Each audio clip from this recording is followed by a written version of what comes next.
Well, hello everybody, how we doing? This is the random name 951, and I hope you guys are excited. My OG viewers back from the old MSIA days, they are here to return for a limited time. Starting today on this video is the first segment of re-review of Gundam MSIA. So basically I'm going to be going through my current MSIA collection I have. I did kind of downsize. I sold a couple figures, so there may be some figures missing. You actually may see some new figures that I've picked up in the recent couple months, like maybe a year or two. And we're going to kind of just do a more HD in-depth review of the figures I do have. So today we're going to start off with the all original Zaku II, the MS-06F. So this is basically the grunt version of the Zaku II. Keeping it simple, keeping it classy. Trying to see what's better, light or no light. Kind of like the no light. So you see here we got the squad. We got the Zaku II right there. So all the figures you see in front of you, they're all Zaku IIs. And I will go over what we got with them. So, in front of us is our Zaku II, and this, if you can't see, this is the Japanese variant. You could tell because he has little black panel lining. It's very, well, on the camera it looks very subtle, but when you look at the figure you could tell. You can see all the panel lines on him just stenciled. It's crazy. It takes time, you know, that has to be done all by hand. It's not really something that you could do in the factory because all this is marker done. Like if you get an alcohol swab, you could easily take all this panel lining off, so it's crazy. But yeah, it's meant to kind of give the impression of giving more detail, showing, you know, the detailed look of the figure, and it kind of does. You know, you can see it on the skirt armor, it's more pronounced.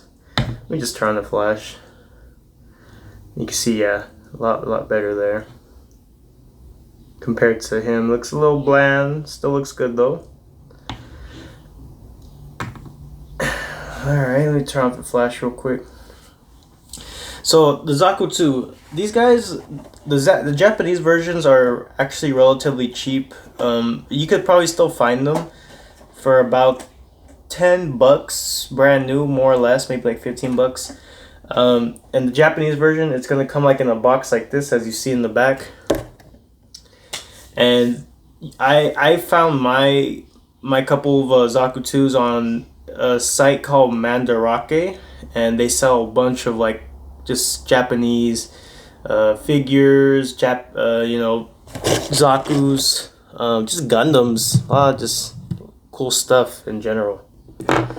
So you can still find them relatively cheap. You're not going to find these guys cheap on eBay because people have to pay to import them. They got to pay tax, not taxes, you know, the shipping, the figure, and at the end of the day, it's a business. They have to sell the figure to make enough money for their store and make profit, of course.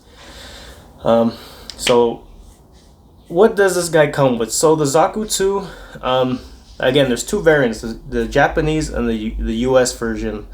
The US version, you only found it, unfortunately, in what would be called a deluxe set. And the deluxe set was like a big box, and it came with these extra kind of figures. It came with like a tank. This is the Magella tank cannon, and then this is supposed to come off, like, you know, just fly around.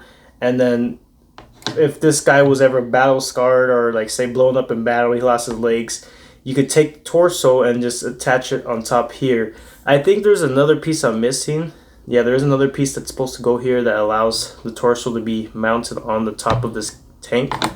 But that was included in the deluxe set. And you got a whole bunch of other stuff to go with it. Like this was another one. This is the Dot Fighter. This is like a standalone little fighter jet for the Xeon company. And you got something called the Lugin, which would, like, you know, hoist these guys and get them to the battle. And it came with a whole bunch of accessories. So what the Japanese version comes with is everything but those extra vehicles. So As far as weapons, you got the Zaku II type machine gun, which is this right here. And it's very nice. Let's kind of just put the flash on. Very nice. You can see detailed. This part, the magazine, actually does detach. It's held in by a peg, but you do want to be careful because it can break it. So you just want to be careful. You can see. And if you ever wanted to just kind of make a reloading action scene, just pops in his new magazine ready for the fight once again. So he came with the Zaku II machine gun. Of course, he comes with his standard heat hawk. And the heat hawk could be mounted through a peg hole on the skirt armor. Now, the skirt armor does have another hole, or it does have a spot where a hole can be drilled. And you just use like a drill bit and just carefully drill that hole out, and then you'll have another spot for, say, another heat hawk. There are some accessories that plug into your figure through the peg hole. So I mean, there's a lot of options you can do with that. So again, the heat hawk, nothing special there. I think they do have a slight different color. Maybe not. See, this is a heat hawk on the American version. Heat hawk on the Japanese. There's really not much difference in color. I would say the only thing is the Japanese one maybe has this more matte color, but they honestly look quite the same if you ask me. Yeah, so of course you get your bazooka, and it's pretty standard there. And one of my favorite things is what I call them the pocket rockets, but basically they're leg mounted missiles. And you can see here they just plug into peg holes on the Zaku II's leg. And this is how it's supposed to look like. So when you got either the Japanese, Zaku II, or the deluxe tank set in the American, through the Americas, it came with this. And this basically is supposed to go around the leg to make it look like it's held on by the strap while it's being held in by that peg hole. And more than half the time, these things, they're really small. Let me see, they look like little rings almost. And more than half the time, these things got lost. Everyone just kind of looked at them like, these are useless, Especially if you're a little kid playing with that stuff, you're like, what am I going to do with this? So that stuff got lost, but it did come with the both sets. So a nice thing is if you're looking to complete like your American version variant, you can always pick and choose what parts you want from the cheaper Japanese version, because they're basically the same, practically the same. The one thing that the Japanese variants did have was different sets of hands. So I know that for sure, for some reason, you always got two pairs of the closed fist, the iron fist. Yeah, this isn't really working out too well. Got two pairs of those. One for the right arm, one for the left arm, and one gone. So, there it is. You got two open hands. They could be used for either a heat hawk or even, one of the weapons. And then I already have one mounted on this guy. And then, of course, you get the trigger finger, and that's for your machine gun. You can use it for your bazooka, etc. So one of the other kind of differences between these guys is the Insignias. And it's something that I still, to this day, prefer on the American versions rather than them not having it on the Japanese versions. So we can see here, on the left is the US. You can see he has a Xeon insignia decal on his left part of the torso. Also has like this orange rectangle, or kind of red-orange on his chest as well. His spike shield. Now this figure I bought used on the left, you're seeing, and it's more yellowed, so that's why some of the pieces don't look as nice. But it looks like there is a slight difference in coloring. We'll go with this guy. He looks like the best. He looks like the least dirtiest.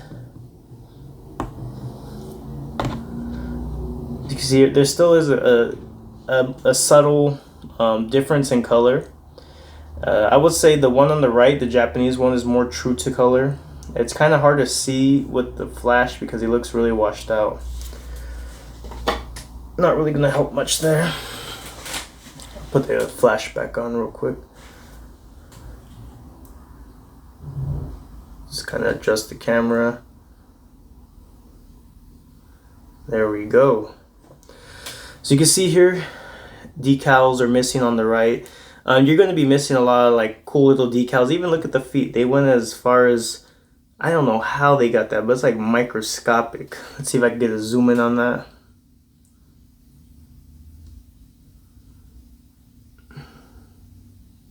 There we go.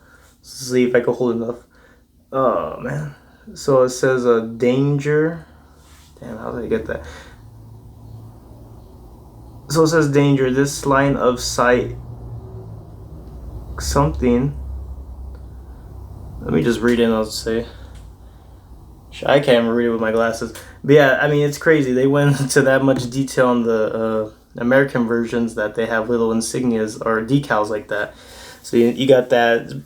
You got some red kind of panel lining almost, it looks like, on the American version.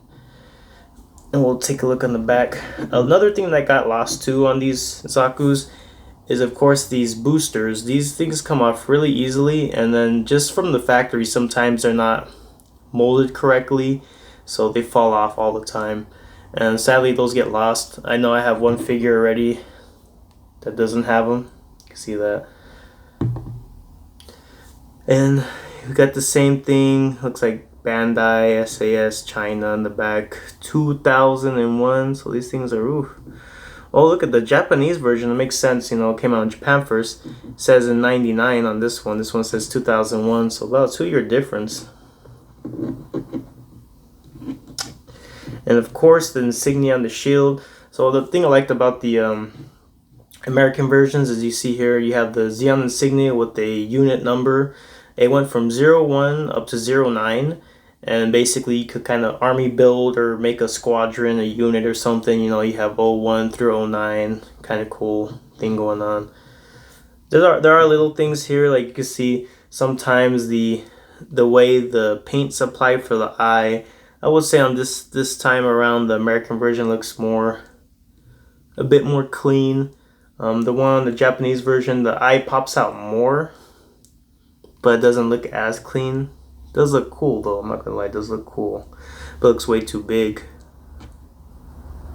So yeah, there's always a lot of little stuff you could find that kind of goes, you know, differences, little small differences, nitpicking there. But yeah, both it's basically the same figure. It's just one, you know, came out in Japan, some of it got imported here. And then this was the one you would find like at your Toys R Us, your local Walmart, Target, etc. When you're a kid. In my instance, you know, I think I saw these back when I was 8, 9, maybe a little younger, maybe a little older. I can't really remember. Yeah, so again, this is a new segment. I will be re-reviewing a lot of figures I still have. I'll probably actually bring out the actual deluxe set of this to show you. You know what? Let me just bring it out. I have it somewhere. Give me a second. Alright guys, so here it is. I pulled it out. So this is what you would have bought. If this would have been the only way to get Zaku II in the US, is getting this deluxe edition. As you can see here, this one's still brand new in box. I've never opened it. You can see here you got the bazooka I was talking about. There is your Heat Hawk, Zaku II machine gun. There's also a backpack cannon that's exclusive only to this deluxe edition set. You can see there, it's a little back-mounted cannon. The dot fighter. This is the attachment, so the torso or the upper torso of the Zaku could be attached to the tank, and then there's the top part of the tank when it's not mounted. You got your pocket rockets, you got your lug-in, and then there's another piece of the lug-in that allows for the Zaku to be held, and it should show it on the back. I'll show you right here. See here, Zaku, that's him all mounted with his weapons, ready for war. The lug-in recon fighter, the Xeon dot fighter, and the Magella attack tank mode. And if we go to the back, you can see all the cool artwork. Let's see here.